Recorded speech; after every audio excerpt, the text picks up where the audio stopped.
Bora, prontinho. Boa tarde, amigos da Rádio Boa Nova, programa Cristo Consolador. Peço que nos ajudem na divulgação da doutrina espírita, colaborando com o Clube Amigos da Boa Nova, pelo telefone 0800 12 018 38. Quero aproveitar e mandar aqui um grande abraço aos nossos amigos da Rádio Boa Nova e da Fundação André Luiz.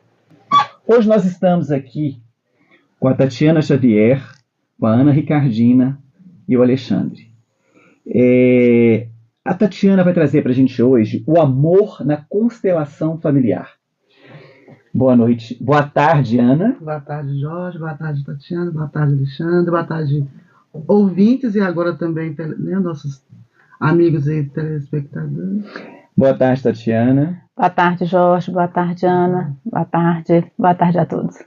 Boa tarde, Alexandre. Boa tarde, Jorge. Boa tarde, Ana. Boa tarde, Tatiana. Boa tarde a todos. Vamos começar, Tatiana? Vamos. Então vamos lá. Gente, falar de amor é sempre muito bom, né? E eu fico muito grata em estar aqui pelo segundo convite na rádio, essa atenção carinhosa que o Jorge dedica a todos nós. Agradecer sinceramente pelo convite. E que falar de amor é uma delícia, principalmente em relação à constelação familiar, que é uma terapêutica muito bem utilizada pelo Bert Helling, o seu criador dessa terapêutica, que é bem abraçada pela psicologia, aonde ele mostra a lei de amor como se ela fosse um degradê de outras subleis, onde ele apresenta 3 subleis que promovem o amor em nós. Que ele vai falar sobre a lei de pertencimento, a lei de ordem e a lei de reciprocidade. Quando Divaldo Franco conheceu a terapêutica da constelação familiar, ele se encantou por essa degradação da lei de amor, onde fazia todo sentido para que a família pudesse resgatar e recuperar o amor a que veio fazer, né? Porque a gente nasce em família. E ele tentou muito conversar com Bert Helling antes de Bert Helling falecer, para que pudesse apresentar a Bert Helling a 4ª lei que pudesse juntar nessa lei de amor, que seria a lei da reencarnação. E aí Joana de Ângelis, junto com Divaldo Franco, escreve o livro Constelação Familiar, também mostrando para a gente na visão espírita e a importância desses papéis na família e a que veio. Então, muitas vezes, quando se faz a terapêutica da constelação familiar, que coloca todo aquele cenário, pai, mãe, irmão, e a gente começa a visualizar aonde as nossas dores começaram, aonde foi que tinha um trauma. Porque, na verdade, às vezes a gente em família, a gente não se sente amado.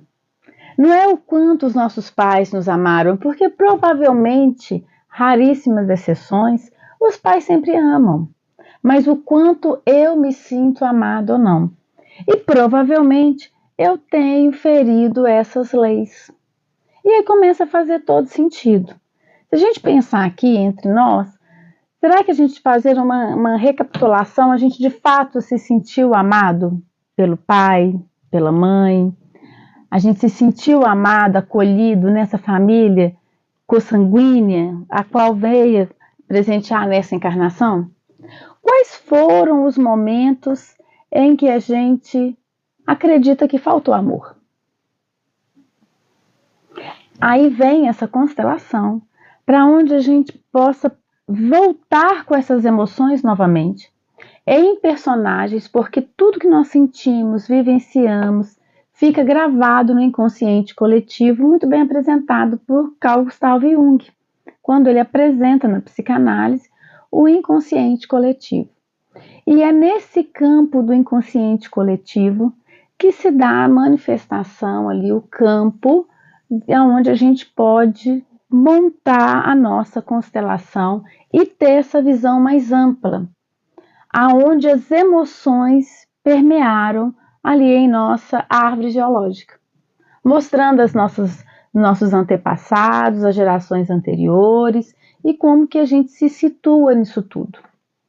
Então é uma oportunidade, essa terapêutica, da gente olhar para onde tudo começou, desse sentimento muitas vezes de rejeição, de falta de amor, que promove em nós essa replicação de também não querer amar, rejeitar, ter medo da felicidade, ter medo de amar. Muitos de nós temos medo de amar, porque não se sentiu amado ainda. Nós temos medo de, muitas vezes, de transmitir, né? Não é de amar. A gente sente, muitas vezes, mas a gente não tem, não sei se é pela cultura, né? Nossa, do Brasil, ou seja, não sei. Muitas vezes a gente não consegue demonstrar esse amor. Esse amor, né, que a gente, né, teoricamente, esse amor que nós sentimos, cada um sente de uma maneira o amor, né?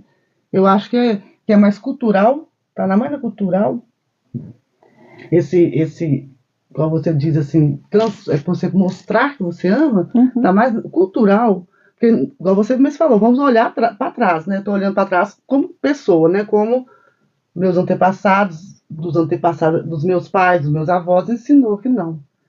Né? A hora pra você ver, o homem não chora.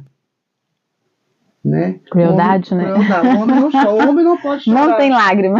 O homem não pode. Antigamente o homem não podia transmitir o seu gostar. Porque ele tinha que ser sempre o movedor, aquele que chega e a família baixa a cabeça, todo mundo morria de medo, né? Você não sentiu. Muitos falam comigo, meu pai, né? Não posso contar particularmente que meu pai estava em outro nível, acho. Mas muitos sentiam assim, né? Amigos meus sentiam assim que nunca recebiam um abraço de um pai, de uma mãe, né? É pela cultura, né? Aí é que tá, você tocou num detalhe muito importante. Quando ela fala essa questão de sentimento e de que não pode se expressar as emoções, que o homem não chora, é muito baseado no comportamento. Comportamento a gente pode educar. É muito interessante, você fala assim, eu posso educar um comportamento, eu vou demonstrar, não vou demonstrar, vou ser educado ali, mas aí ainda assim é uma questão de afinidade, de sentimento, esse amor que se transforma em lei e começa a colocar a lei de justiça, amor e caridade, né, que começa a gente a pensar nessa constelação familiar que Bert Hellick fala, que leis são essas? A lei de pertencimento, a lei de ordem, a lei de reciprocidade, e agora na visão espírita, a lei da reencarnação. Então, de que amor que a gente está falando?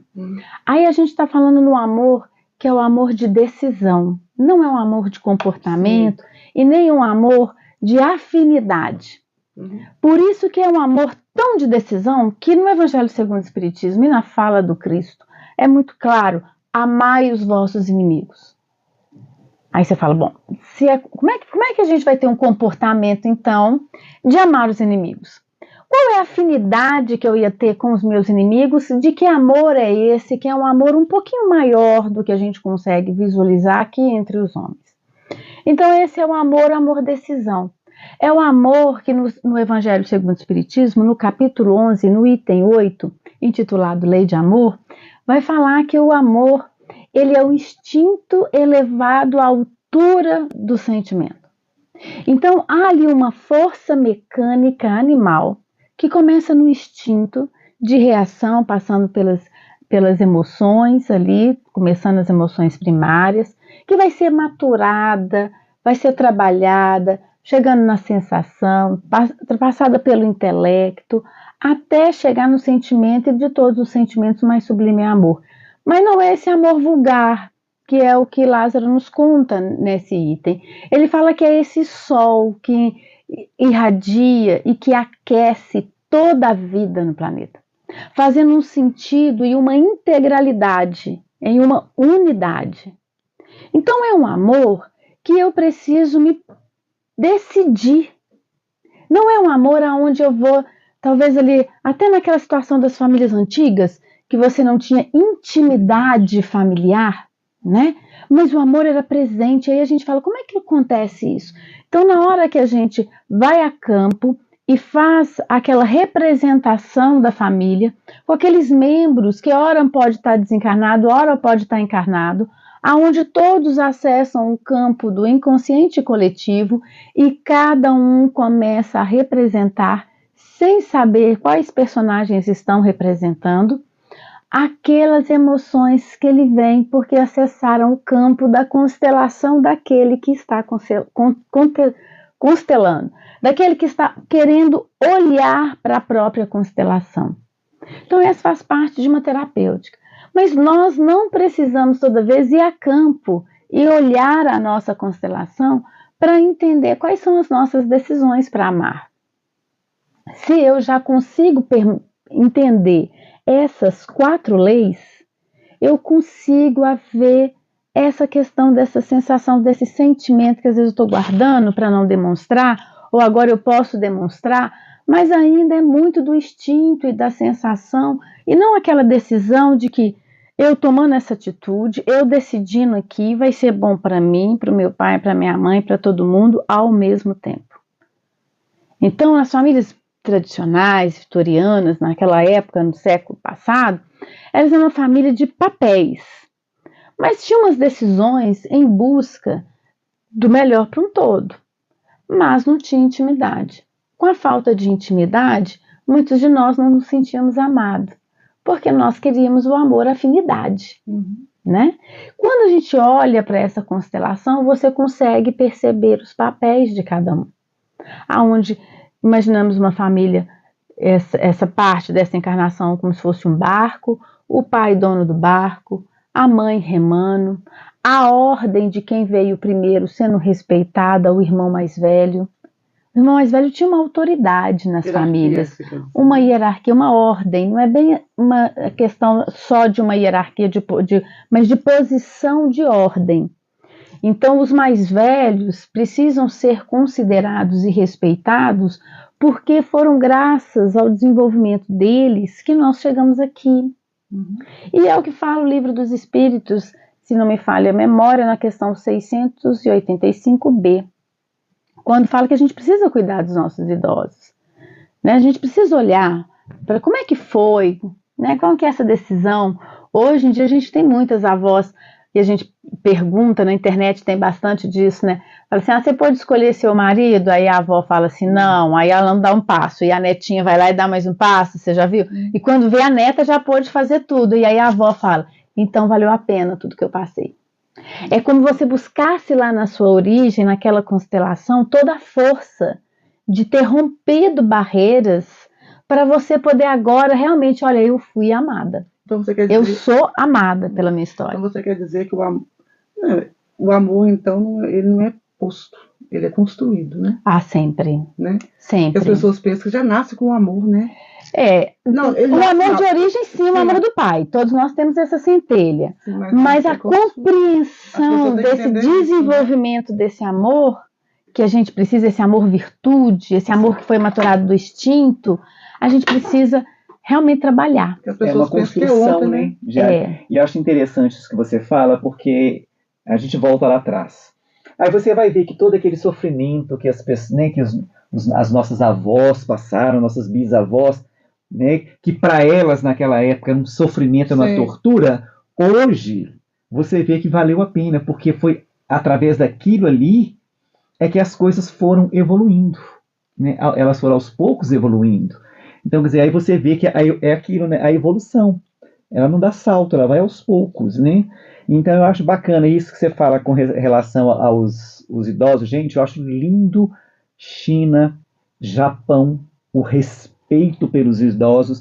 A última palavra é dos idosos, é dos avós. Eles é que mandam, eles é que falam, eles é que decidem. E eles são, eu acho lindo isso, a gente vê, né, assim. E no Ocidente é o contrário, né? Nós não devemos fazer o mesmo, né? Agora é uma coisa muito interessante, tem uma cidade aí, aqui no Brasil, não sei qual cidade, eles estão construindo uma vila para idosos. Né? No Nordeste. No Nordeste estão fazendo uma vila para idosos. Já tem, né? já. Eu vi uma turma também, que eles adquiriram uma fazenda e eles estão morando juntos para que um cuide dos outros. E eu acho que é isso que a gente tem que começar a pensar, porque muitos de nós já estamos envelhecendo e não temos mais ninguém. Então, a gente tem que se agrupar. E esses agrupamentos, principalmente, onde? A família. Né? Estão envelhecendo, nós vamos ter que se juntar para um cuidar do outro, porque senão, como é que vai ser? Jorge, você está trazendo uma coisa importante, porque essa necessidade da gente se juntar é para a gente obedecer a primeira lei de amor, que é a lei do pertencimento. Ninguém quer ser solto, ninguém quer ter nascido de chocadeira. A condicionamento para a gente vir para uma reencarnação é ter um pai e uma mãe. Ah, mas aí eu sou filho adotivo. Então, que maravilha. Você precisou, então, praticamente de 2 pais e de 2 mães, porque a necessidade de amar é maior. Você precisou de alguém que tomasse uma decisão que deixasse você nascer. Amor é decisão. Não é pensar se eu vou querer, se eu não vou querer, se vai ser bom para ele, se eu vou colocar meu filhinho no colo, se eu não vou colocar meu filho no colo. Olha, vai nascer. Depois a gente vê o que faz. Essa primeira decisão é amar. A segunda decisão foi dos pais adotivos. Eu vou criar um filho. Será meu filho. Então você também é fruto da segunda decisão de que agora eu cuido de você. Então eu pertenço a algum lugar. Toda vez que eu sinto que eu pertenço, eu começo a perceber que eu sou amado. Se eu entendo isso e paro de ficar lutando contra, não aceito essa minha família, meu pai e minha mãe é terrível, aquela situação complicada, e aí a gente começa a entender o que é que anda acontecendo, que a gente não se sente parte daquela família. Então eu preciso usar a lei do perdão, olhar para minha família, entender de qual constelação que venho, para que eu entenda o pertencimento. Depois a ordem. Por que essa ordem? O que o meu pai e a minha mãe viveram, eu não sei, eu não estava aqui. Eu não pertenço à história de namoro, afetiva, que eles viveram naquele contexto. A criação que eles receberam do meu pai, dos meus avós, eu não estava lá para ver. Então eu preciso entender que eu pertenço àquele grupo e que aquela história eu não devo intrometer. Por quê? Porque na ordem eles vieram primeiro do que eu. E interessante essa questão de ordem que você coloca. Você vê um tempo atrás, se perdia o pai ou a mãe, o irmão mais velho, que normalmente, em muitos casos, que cuidava da família, né? Uhum. E isso, com o tempo, vem se perdendo, né? É justamente porque a gente começa a ferir a ordem. Você quer, quando você não aceita seus pais, você quer educar seus pais.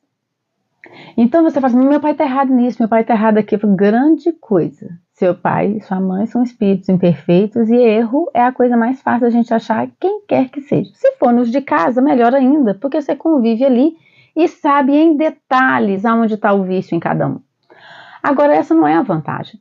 A vantagem e o interessante é a gente conseguir, nessa convivência diária, reconhecer aonde está a força de cada um. Porque se eu reconheço a habilidade e a virtude maturada e construída no meu pai e na minha mãe, é com eles que eu vou buscar essa força em mim. Porque eu sou fruto deles. Então eu não estou respeitando a ordem. Quando eu quero educar meus pais, eu estou querendo tomar o lugar dos meus avós. Aí olha quando, não é que eu estou querendo brigar com meu pai e minha mãe. Eu estou tirando da minha constelação a força do meu pai e da minha avó, da minha avó e do meu avô, que são quem pode fortalecer meus pais, e não eu. Eu estou numa ordem para eu receber as orientações deles. Então eles podem falar coisas assim, estranhíssimas, que eu entendo que não faz o menor sentido na minha vida hoje, mas o respeito à ordem é importante. É tão interessante que nos 10 mandamentos é honrar pai e mãe. É honrar pai e mãe. Mas pela lei da evolução, é claro que os filhos provavelmente vão ser mais adiantados que os pais. Inclusive até pela lei da reencarnação. Há uma tendência nisso. E ainda assim eu preciso honrar meu pai e minha mãe para estabelecer a ordem. Fora a ordem, há de se ter reciprocidade. Porque esse amor onde só um ama é um amor crístico. Aonde o Cristo, até mesmo para ele desencarnar, todo mundo que fica aí rogando, chamando por Cristo, isso no perispírito dele está tranquilo. No nosso, não. Imagina a comoção de Chico Xavier, quando ele precisava desencarnar, o que Emmanuel tinha falado para ele? Que o Brasil precisava estar em plena alegria. Para que a gente pudesse desviar e não ficar naquele choro copioso, naquela revolta, que ia reverberar pelo perispírito do Chico, visto que estamos todos em uma grande constelação. A gente se esbarra, a nossa energia é uma só, é uma unidade. E mesmo sendo Chico, não é Jesus. Não é ainda o espírito puro, e a gente começa a perceber isso. Então a gente vê que essa reciprocidade, ela é um estabelecimento da lei de amor. Eu me devolvo uma energia para a Ana devolve essa energia para mim. Ela chega, sai de mim uma força, sai de mim uma virtude que vai estremecê-la. Aqui agora ela tem corpo físico, talvez ela ainda não consiga ter tanta sensibilidade assim, mas chegou no perispírito. E aí a gente começa a perceber assim, gente, mas essa lei de amor dentro dessa constelação é muita inteligência para poder unir todos. Aí a gente volta para a lei da reencarnação para explicar que muitos traumas que foi lá vivenciado por nossa bisavó, éramos nós mesmos, sendo os nossos próprios bisavós, tendo uma nova oportunidade agora de fazer diferente, para que a gente possa de fato vivenciar a cura que a gente chama de superar os vícios, construir virtude, perdoar, começar novamente, quebrar o ciclo vicioso do toma lá, dá cá, aonde você me bate, eu te devolvo, você me bate, eu me devolvo, e aí eu falo, eu decidi perdoar. Pode me bater à vontade, mas eu não vou revidar. E aí eu tomo uma decisão inteligente, porque o perdão é super inteligente, né? Perdão é coisa de gente inteligente. Perdão não é coisa de gente emotivo, sentimental. Perdão é coisa da inteligência. Porque enquanto eu não perdoo, eu alimento esse ciclo vicioso de dor e sofrimento, que primeiro vai bater em mim e vai atingir a ele. Estou numa constelação, está todo mundo conectado. Então aí eu começo a me desvincular do sentimentalismo e compreender que afinidade, liberdade é uma coisa e ela é super respeitada, vai construindo amizade, e vou entendendo que a decisão de amar é outra. Como é que acontece isso, Tati, em relação à família e constelação familiar? Nós vamos remeter lá no Evangelho segundo o Espiritismo, na parentela corporal e na parentela espiritual. A parentela espiritual é aquela onde a constelação já se firmou e os laços de amizade e de amor são contínuos, independe de uma relação consanguínea. Então, eu amo por reciprocidade e tranquilidade. Eu entendo que pertence à minha constelação, eu respeito a ordem, que muitas vezes foi meu filho, agora é meu neto, agora é meu irmão, e esse trabalho está todo aqui, pode até ser meu amigo. Por quê? Porque já está vinculado comigo. Essa parentela espiritual, ela trabalha em favor para que a gente faça da nossa família corporal a futura família espiritual. Aqueles membros ali maturados no perdão, na compreensão, na amizade, por eu estar compreendendo as leis que atuam em mim, de pertencimento, de ordem, de reciprocidade da reencarnação, que nós estamos nos manifestando e nos relacionando na construção, que é esse amor, desse amor que faz com que eu tome decisões que vai ser bom para mim e para o outro ao mesmo tempo. Quando você amar os inimigos, aí você respondeu essa pergunta, que é uma pergunta que todo mundo fala, amar meus inimigos, né? Porque a reencarnação, o Espiritismo nos ensina, graças a Deus, esses inimigos são nossos amigos. Por isso que Jesus fala, né? São meus parentes, meus amigos. Para mim ter inimigo, eu tinha que ter amigo. Eu penso assim, né? Já sempre falei. Para mim ter meus inimigos, eu tinha que ter esses inimigos que a gente fala. Hoje, um dia foi nossos amigos, e a gente traiu a amizade e virou inimigo, né? É minha família, aqueles que vieram, que se juntaram, se parelharam a mim, para que seguíssemos juntos. Aqui que nós fazemos, o egoísmo, né? Nós vamos lá e fazemos coisas, né? Inveja, orgulho, né? Vaidade. Esse amigo que estava ali, que foi preparadinho, né? Para estar junto com a gente, que nós fazemos. Nós fazemos isso, é o nosso inimigo. Por isso que Jesus fala, reconciliar com o seu inimigo. Antes que seja tarde, porque ele pode vir como seu filho, como seu marido, como sua esposa. Aí vai ser muito mais difícil, não é isso? Muito mais, é isso mesmo. É exatamente isso. E dá outra face, né? Como sempre falam, né, no Evangelho, e está ligado diretamente com o perdão, né? Não é dar o rosto do tema, mas é diretamente com o perdão, né? É verdade. Esse é diretamente ligado com o perdão, dá para contar uma fofoca para vocês, mas a fofoca está no YouTube e é da vida do Divaldo. Então, como a pessoa mesmo já contou a fofoca, a gente pode falar da fofoca dele. Eu amo quando ele conta o caso de como que ele tratou uma questão de falta de perdão na família, através da constelação familiar. Por isso que ele ficou muito apaixonado com a terapêutica de Bert Helling. O livro da Joana está aqui para nos auxiliar a entender essa constelação familiar que todo mundo vive. Aí ele conta o caso dele, que é interessantíssimo.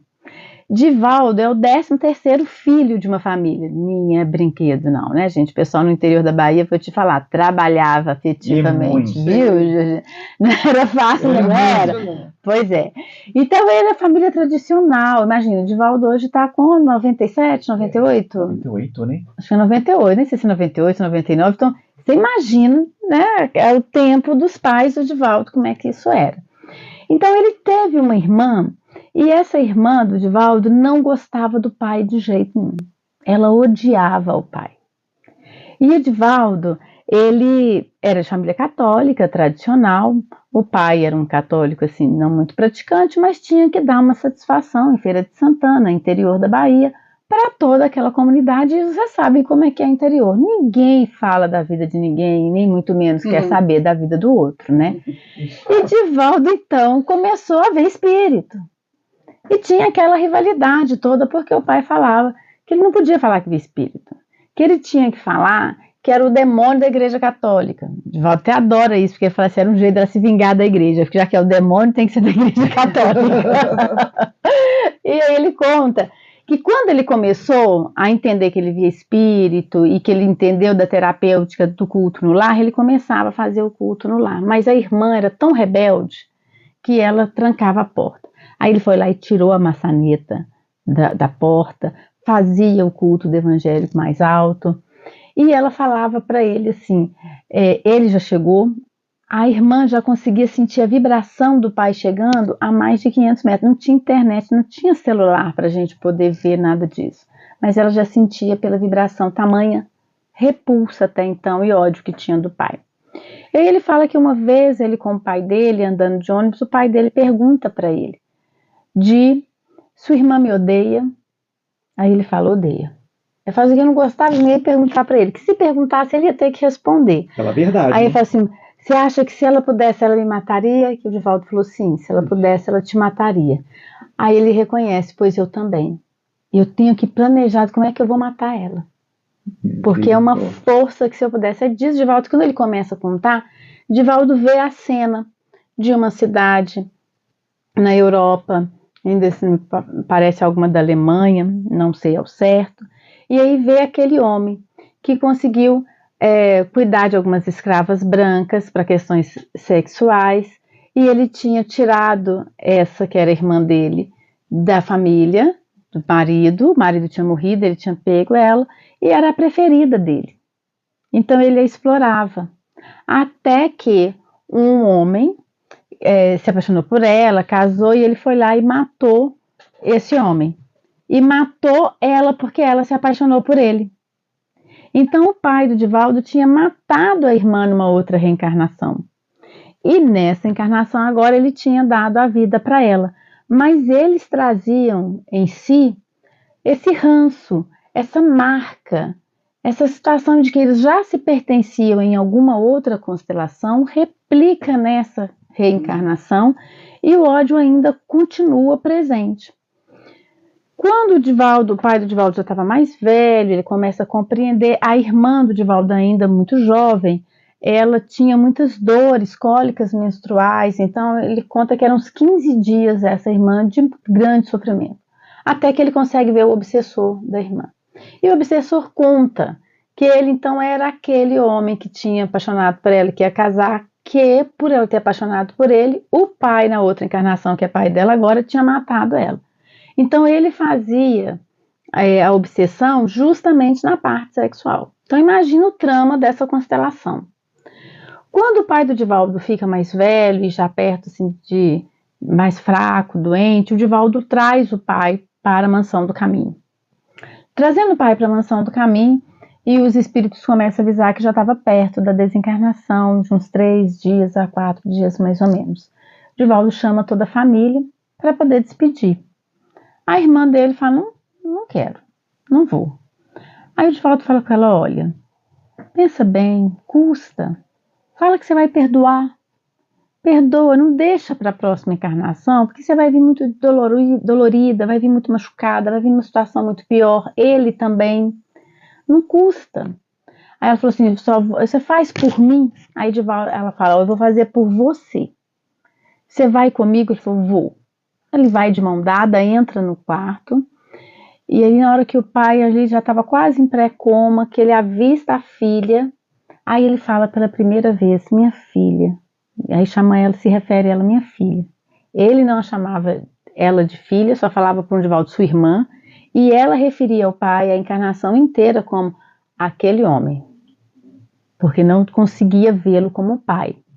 Então naquele momento, quase que na hora do desencarne, ele reconhece e fala, minha filha, você me perdoa? Que aí ela abre em pranto e cai no colo dele, abraçada, e fala, o senhor que me perdoa porque eu sou um monstro. Eu tenho feito coisas horríveis. E começa a pedir perdão, por que você me matou? Ela resgata a história, e Divaldo não tinha contado nada, mas além de ficar no inconsciente coletivo, ainda fica no seu perispírito. Então ela solta ali, os dois se perdoam, e aí ela explica para o Divaldo, ela já estava noiva, termina o noivado, mas ela fala assim, Dilda, agora eu tenho que terminar o noivado.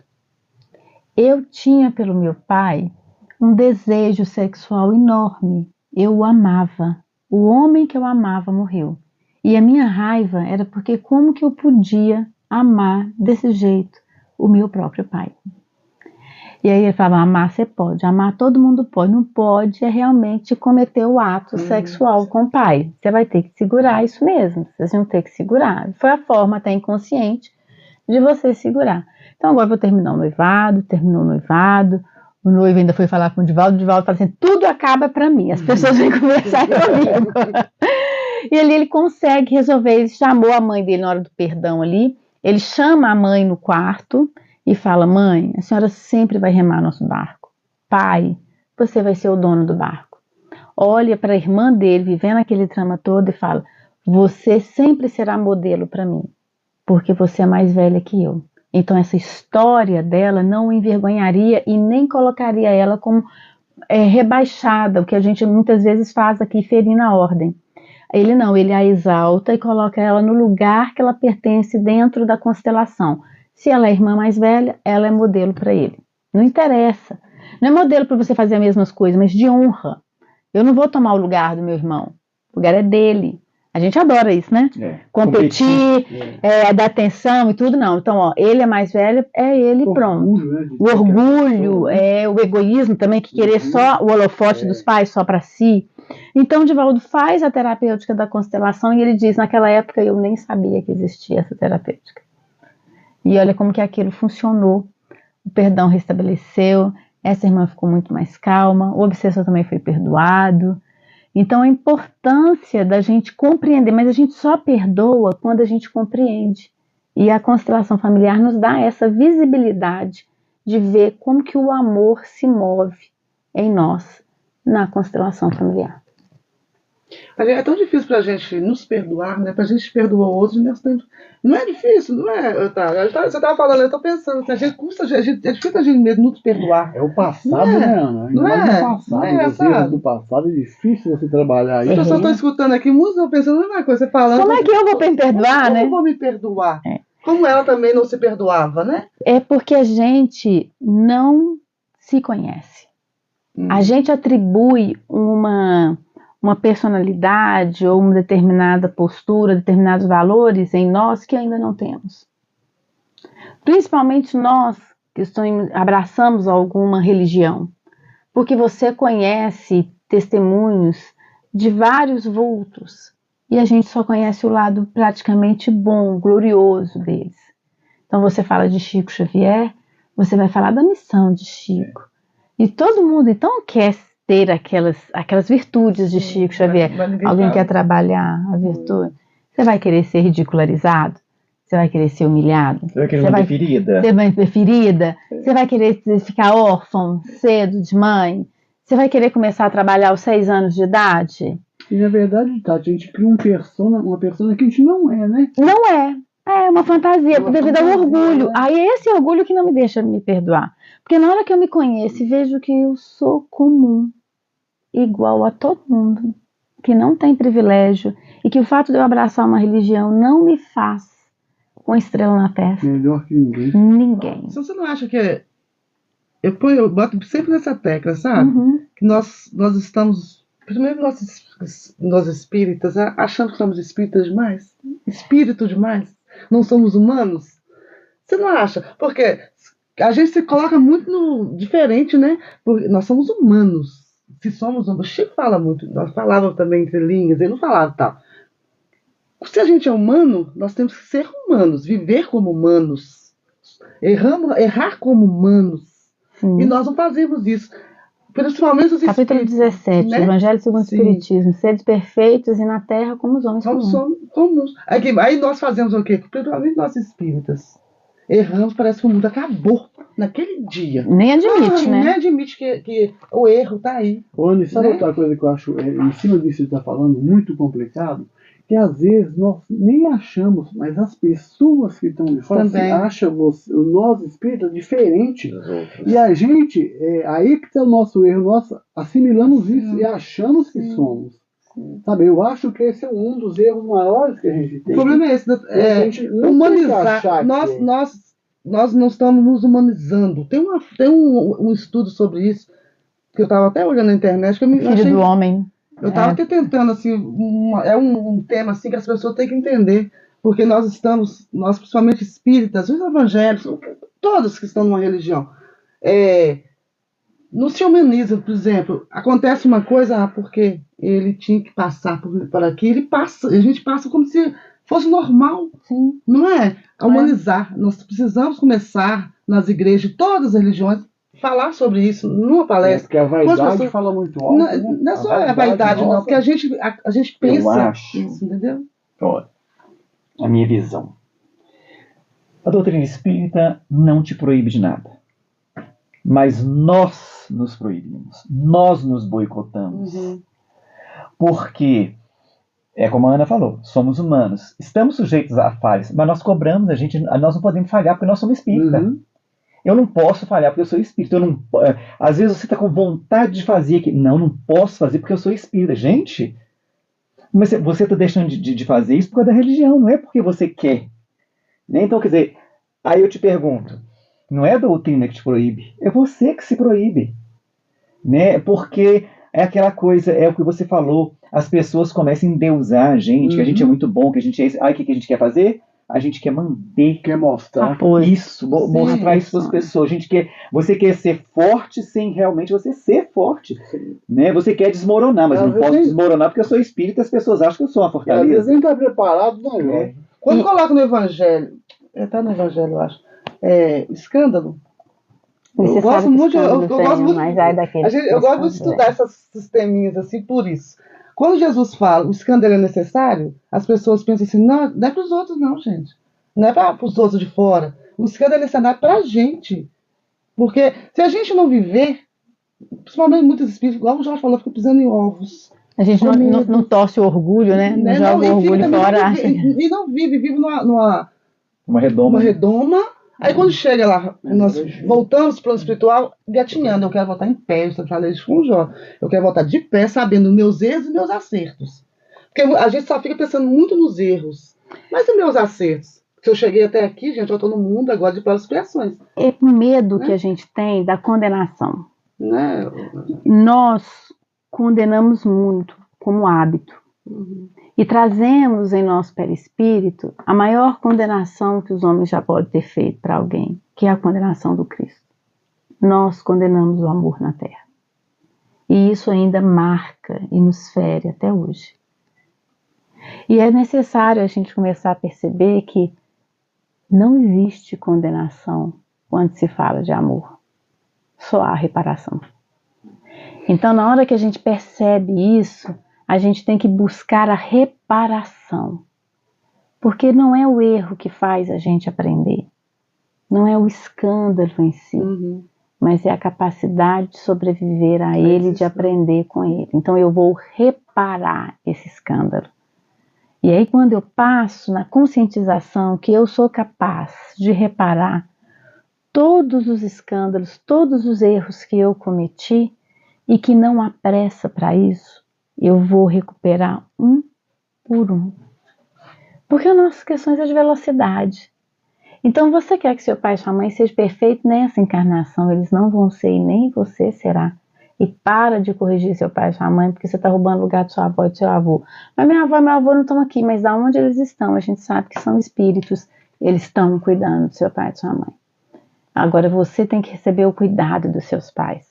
Você é a irmã mais velha, então passa alguma informação bacana para os seus irmãos. Você é a caçula, é a do meio, entenda que você vai receber força de quem vieram antes e vai poder oferecer força para quem veio depois. Começa a dar e receber dentro de casa, mesmo que seja o silêncio que pacifica. Porque eu falar uma crítica no lar, de que isso vai adiantar? Soltar uma crítica e falar os erros daqueles com quem você já enxergou, a capacidade de enxergar o erro em alguém não é para falar com esse alguém, é porque é sinal de que na sua ótica você tem uma relação ou uma identidade com aquele erro que faz com que você o reconheça. Porque se você não tivesse, você nem saberia que aquilo era erro. Uma vez um corredor de uma maratonista estava chegando perto das Olimpíadas ainda. E ele estava no segundo lugar. O primeiro lugar achou que tivesse rompido a linha de chegada e diminuiu. E ele foi e avisou para ele: não, continua. E aí os jornalistas do mundo inteiro não entendeu por que ele fez aquilo. Porque se ele não tivesse falado, ele teria ganhado a corrida. E ele falou: mas como eu teria ganhado a corrida, pois se a minha posição é o segundo lugar? A questão não é ganhar do outro, não tinha essa condição. E ele não conseguia entender aonde é que ele ia ganhar, porque ele não ganharia. Então não existia na cabeça dele a falcatragem. Ele não tinha vínculo com aquilo. Não tem merecimento para aquilo. Então, né? quando eu consigo me escandalizar, quando eu vejo algum escândalo, é porque eu trago aquilo em mim. Tem que ver É a forma para que você cuidar de mim e não para apontar para o outro. Sim, isso eu falo, isso é nosso. E aí, nas nossas famílias, o que a gente faz? Aponta o dedo pros Ponta, outros ponta, o ponta. tempo todo. É como diz, nós temos que aprender com o cachorro, né? O cachorro bana o rabo dos de casa e avança-nos da rua. Nós fazemos o contrário, né? Nós avançamos de casa e banando o rabo dos da rua. Nós nos achamos muito importantes, né? Como o André Luiz se achou também no nosso lar, né? Naquele momento lá, ele chegou por único, queria ser o primeiro. Mostrar assim, Deus fala assim com a gente, mostra nas duras penas. Não, você vai ficar sentada aí esperando a sua vez. Quando ele foi o último, ele mais um. E ele respeitou a ordem, apesar de ter ficado escandalizado, quando ele voltou e viu o segundo esposo da sua mulher. Mas aí ele acalmou e foi lá tratá-lo.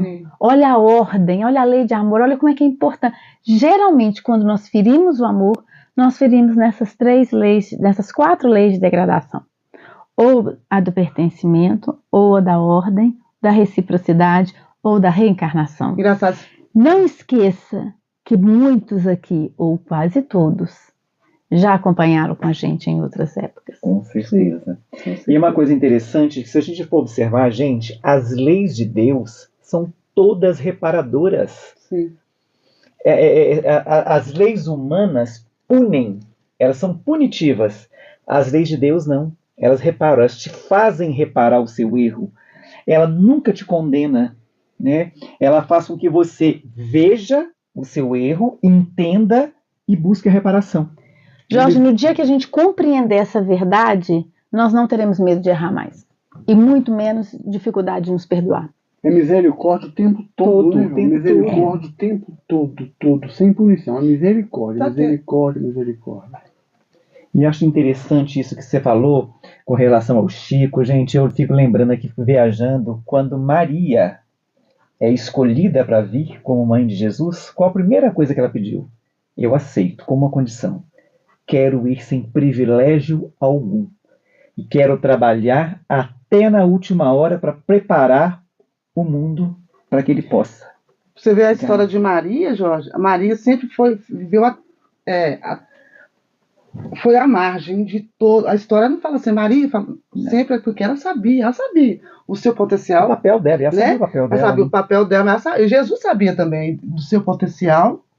Do que E uma ela era, constelação quem- familiar maravilhosa nisso aí, né? Porque Jesus na cruz, sabendo do seu desencarne, entrega Maria a João e João a Maria, Sim. É. mostrando ali agora a ordem eu passo para você.